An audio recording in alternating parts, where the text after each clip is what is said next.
Vous êtes en compagnie de Radio Taïwan International.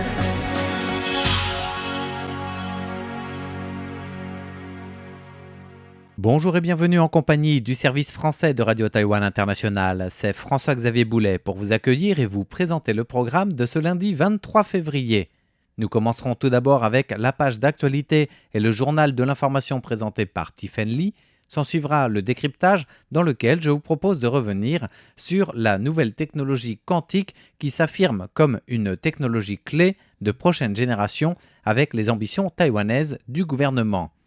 Ensuite, dans la page thématique du programme de ce lundi 23 février, vous pourrez suivre l'émission Retour à la source de Meg Wang qui vous parlera d'une nouvelle variété de patates douces particulièrement résistante à la sécheresse.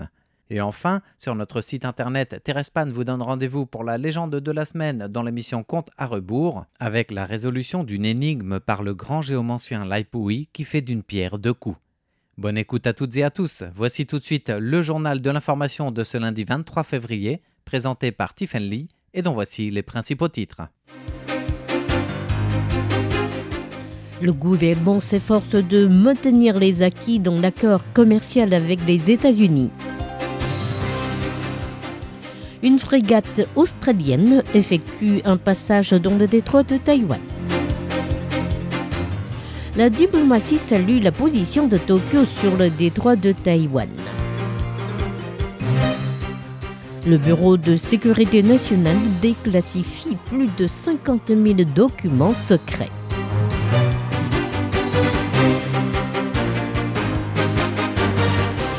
Bonjour à toutes et à tous, bienvenue dans ce journal de l'information présenté par Tiffen Lee. Tout de suite, le développement des principales actualités de ce lundi 23 février 2026. Le gouvernement s'efforce de maintenir les acquis dans l'accord commercial avec les États-Unis. La Cour suprême américaine a invalidé lors d'une décision très attendue rendue le vendredi 20 février les droits de douane réciproques imposés par le président américain Donald Trump en avril 2025.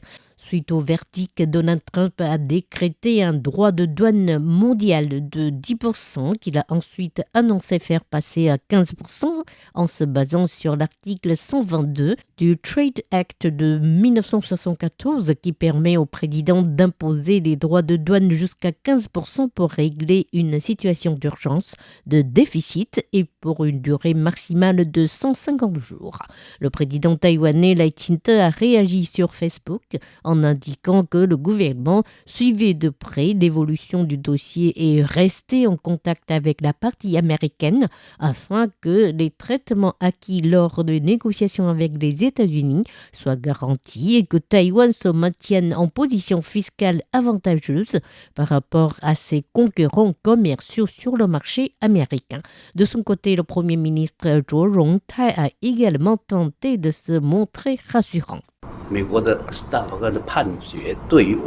Le jugement de la Cour suprême américaine n'affectera pas les traitements que nous avons obtenus dans le protocole d'entente, ni le traitement de la nation favorisée selon la section 232 du Trade Expansion Act de 1962. Aujourd'hui, jour de rentrée, nous allons contacter la partie américaine pour clarifier l'éventuelle portée de ces nouvelles mesures américaines. Nous vous tiendrons informés de l'évolution de ce dossier au moment opportun.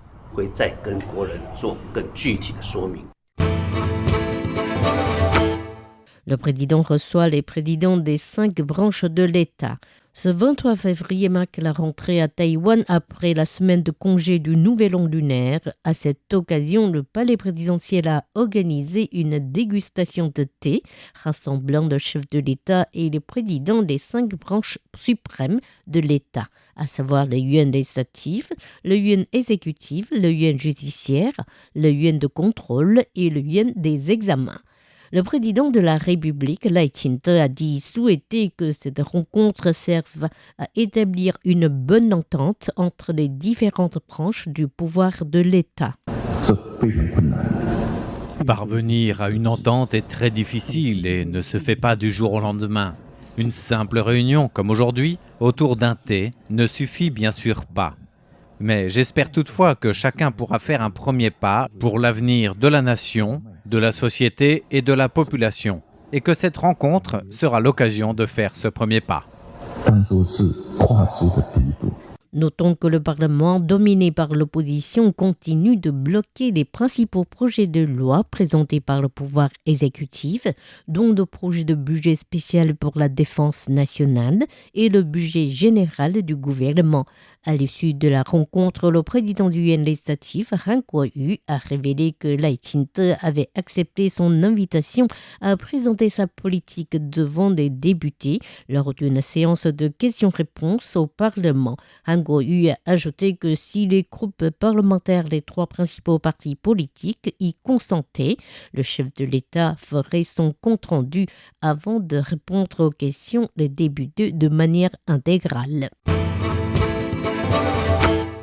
Une frégate australienne effectue un passage dans le détroit de Taïwan. L'agence de presse Reuters a révélé qu'une frégate australienne, le HMAS Toowoomba, avait traversé le détroit de Taïwan 2 jours de suite, les 20 et 21 février. Les autorités australiennes ont affirmé qu'il s'agissait d'un déplacement régulier du navire qui s'inscrit dans le cadre du déploiement régional de sa marine en Asie-Pacifique. Le ministère de la Défense de Taïwan a dit avoir observé de près la traversée, ajoutant que cette dernière était garantie par les droits de libre navigation dans les eaux internationales. De son côté, la Chine a protesté contre la présence de la frégate australienne dans le détroit de Taïwan, que Pékin considère faisant partie de ses eaux territoriales. La diplomatie salue la position de Tokyo sur le détroit de Taïwan. Récemment réélu à la tête du gouvernement japonais, Sanae Takaichi a formé son nouveau cabinet la semaine dernière. Lors d'une conférence de presse tenue le jour suivant, c'est-à-dire jeudi dernier, le ministre des Affaires étrangères, Toshimitsu Motegi, a réaffirmé l'importance de la stabilité du détroit de Taïwan. Le porte-parole du ministère taïwanais des Affaires étrangères, Xiao Guangwei, a salué aujourd'hui la position de l'administration Takaichi lors du forum de l'APEC et de l'entretien des ministres de la Défense du Japon et de la Chine en novembre dernier. Le maintien de la paix et de la stabilité dans le détroit de Taïwan est dans l'intérêt commun de la communauté internationale et fait l'objet d'un large consensus au sein de cette dernière. Xiao Guangwei a ensuite appelé les pays démocratiques à contenir ensemble l'autoritarisme pour leur intérêt commun. Le Bureau de sécurité nationale déclassifie plus de 50 000 documents secrets. Le Bureau de sécurité nationale a annoncé aujourd'hui la déclassification de 51 133 documents politiques de l'État et leur transfert au Bureau des archives de la Commission pour le développement national. Les documents en question datent d'avant 1992 et des dispositions temporaires pour la période de la suppression de la rébellion communiste qui ont été en vigueur pendant 43 ans avant d'être abolies en mai 1991.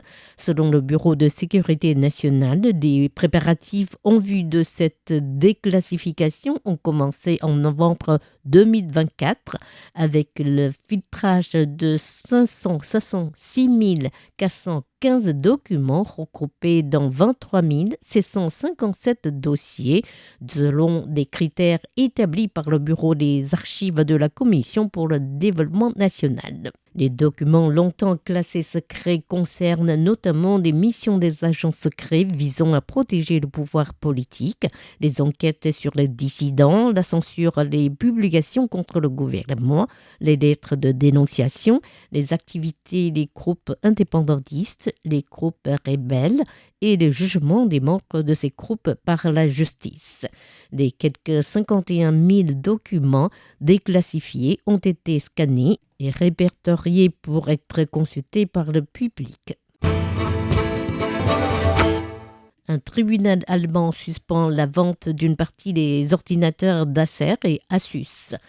Le tribunal de district de Munich a récemment ordonné la suspension de la vente d'une partie des ordinateurs de Acer et Asus, deux fabricants taïwanais accusés de violation de la réglementation sur les brevets au détriment de Nokia concernant le HEVC ou High Efficiency Video Coding, une technologie liée à la compression des vidéos en ultra haute définition. Les deux entreprises taïwanaises ont réagi en suspendant la vente de leurs ordinateurs personnels et ordinateurs portables concernés dans le litige commercial. Acer a déclaré qu'un jugement précédent prononcé par la justice britannique lui avait donné raison et que l'entreprise continuerait à se défendre devant la justice allemande. Face à la suspension provisoire, Acer a dit avoir prévu une solution technique permettant de contourner le problème. De son côté, Asus a affirmé respecter le verdict du tribunal allemand et que ses services après-vente en Allemagne n'étaient pas affectés. Le groupe a également exprimé sa décision de continuer à défendre ses droits. L'Observatoire de la Tour Taipei 101 accueillit plus de 8800 visiteurs le troisième jour du Nouvel An lunaire.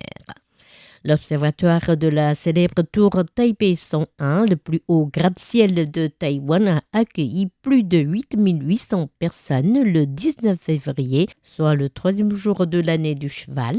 C'est 20% de plus par rapport au pic d'environ 7000 personnes enregistrées pendant des congés du Nouvel An lunaire de l'année du serpent. La présidente de Taipei 101, Janet Jia, a déclaré que cette performance était certainement liée à l'ascension de la tour par le grimpeur américain Alex Honnold le mois dernier. J'ai vérifié les chiffres avec le directeur général qui les a confirmés. Cela fait plusieurs années que nous n'avons pas atteint ce seuil, notamment depuis la baisse du nombre de visiteurs chinois. Notons que l'Observatoire du gratte-ciel a accueilli au total 1,8 million de visiteurs en 2025. C'était Tiffany qui vous a présenté le journal de ce lundi 23 février 2026. Merci de votre fidélité et excellente suite de programmes sur RTI. À bientôt.